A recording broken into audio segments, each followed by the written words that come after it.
Sifat 20 urutan ke-8. Menghayati urutan 8 dalam sifat 20. Dengan menghayati diri saya Abdul Hadis bin Abdul Latif dengan sifat 20 di mana saya mencoba melihat kajian para pakar ahli makrifat atau tasawuf. Ternyata memperhatikan sifat 20 pada tanggal kelahiran ini saya sendiri yang disesuaikan dengan isi Al-Quran mulai dari tanggal kelahiran tanggal 28 Al-Baqarah mengingatkan diri dan bulan 8 artinya Allah berkehendak 19 ayat 57 adanya Quran surat Maryam, di mana urutan angka dalam sifat 20 adalah berkehendak ini yang ada hubungannya dengan isi surat Yasin ayat 82. Karena bahwa Allah subhanahu wa ta'ala itu bila berkehendak tidak ada makhluk yang bisa menghalang-halanginya, semuanya harus patuh dan taat perintahnya yang disampaikan oleh para nabi-nabinya untuk para umatnya. Karena ketika Allah subhanahu wa ta'ala mengatakan kun fayakun, semuanya lengkap yang butuhkan oleh makhluk baik yang bergerak maupun yang tidak bergerak lengkap, dan Allah subhanahu wa ta'ala sekali-kali tidak membebani umat yang tidak mampu untuk dilakukan atau menyusahkan kepada manusia.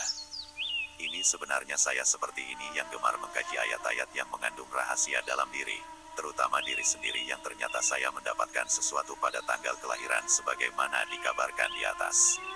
Teringat dulu tahun 2008 ngobrol tentang agama dengan saudara keluarga dari istri di Jakarta melalui teleponan.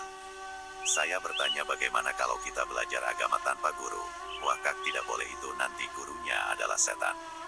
Ya pokoknya harga mati bahwa belajar tanpa guru itu adalah gurunya setan, dan saya jawab apakah adek tanggung jawab dengan perkataan itu. Kalau begitu adek menghilangkan satu asma Allah subhanahu wa ta'ala yaitu adalah Allah maha berkehendak. Namun mereka tidak bisa menjawabnya, tetapi waktu itu belum tahu urutan sifat 20 dan ternyata urutan nomor 8 adalah bahwa Allah subhanahu wa ta'ala itu maha berkehendak atas keputusannya. Jadi alhamdulillah kajian saya tidak menjadi persoalan itu kata pribadi saya sendiri.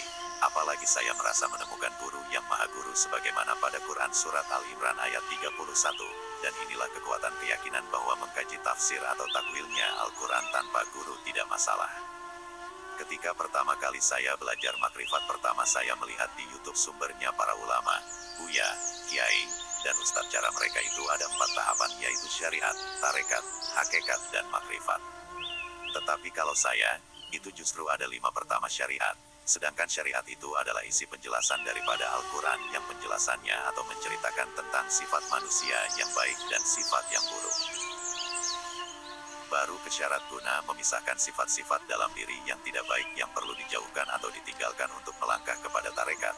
Jadi harus benar-benar bersih dari kejahatan dalam diri seperti iri, musyrik, mencela atau mencelakai orang lain, tidak menghargai pendapat orang lain dan lain sebagainya kejahatan, dan inilah jalan menuju tarekat, hakikat hingga ke makrifat.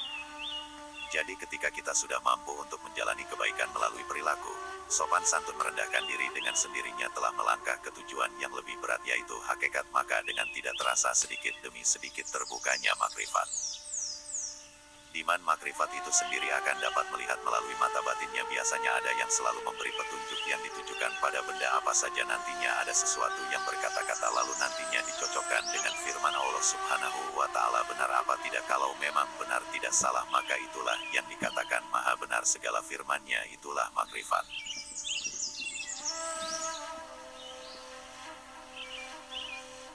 Sejarah orang bodoh mencari Allah. Abdul Hadis bin Abdul Latif kehidupannya itu dari keluarga orang tua pensiunan tahun 1956, di mana tuntutan kehidupan orang tua saya sangat minum sekali ketika itu. Dengan diam-diam masuklah ke sekolah madrasah, baru berjalan beberapa hari dimintai uang pendaftaran, lalu saya minta kepada ibu, jawabannya adalah air mata.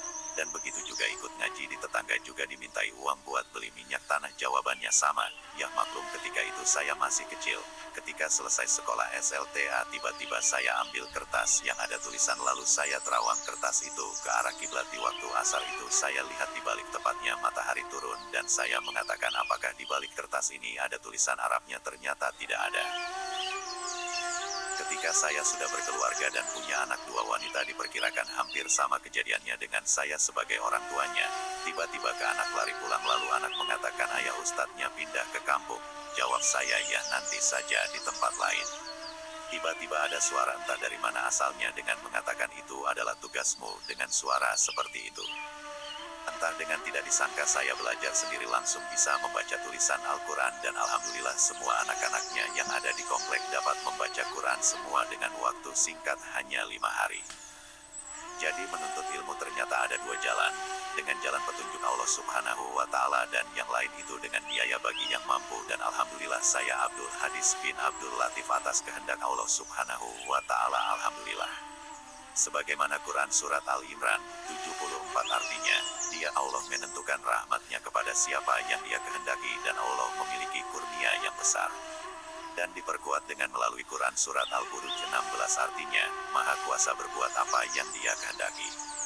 Jadi semua perbuatan makhluk hidup itu sudah dalam rangkuman sifat 20 dari 99 asma Allah Subhanahu wa Ta'ala.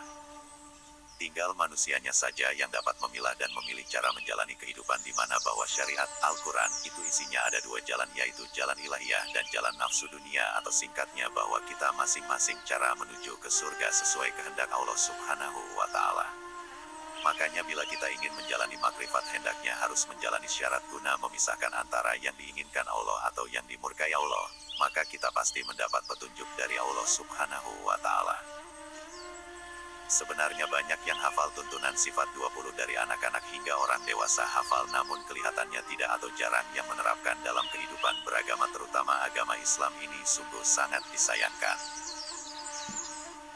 Seandainya saja hafalan sifat 20 ini diterapkan dalam kehidupan sehari-hari maka insya Allah kita tidak akan saling menyalah sesama agama. Sudah jelas bahwa roh kita ini terbuat dari alam semesta yang menjadi jasad dari mulainya Adam dan Hawa diturunkan ke bumi di mana alam semesta itu bersujud dan sholat menghadap Allah Subhanahu wa Ta'ala. Makanya diantaranya salah satu tidak ada antara roh dan alam semesta ini maka tidak mungkin akan menjalani sholat. Karena jasad itu adalah alat yang diciptakan suatu tanda bahwa apa saja yang diciptakan itu bukti melaksanakan sholat yang didukung oleh dua cahaya yaitu cahaya Ahmad dan cahaya di atas cahaya yaitu Allah Subhanahu wa Ta'ala yang letaknya pada jasad sebelah kanan dan kiri. Makanya perhatikan bila kita sholat ada suatu tanda-tanda menyatunya kalimat tauhid, di mana tangan kanan memegang tangan kiri itu mengandung rahasia yang semua orang tidak mengerti.